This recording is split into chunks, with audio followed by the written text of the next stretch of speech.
قول رسول ہے صلی اللہ علیہ وسلم، ما امنہ الا منافق وما خافہ الا مؤمن۔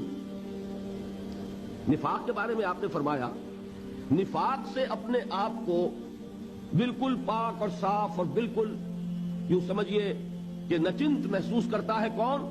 صرف منافق، اور اس کا خوف لاحق ہوتا ہے صرف مومن کو۔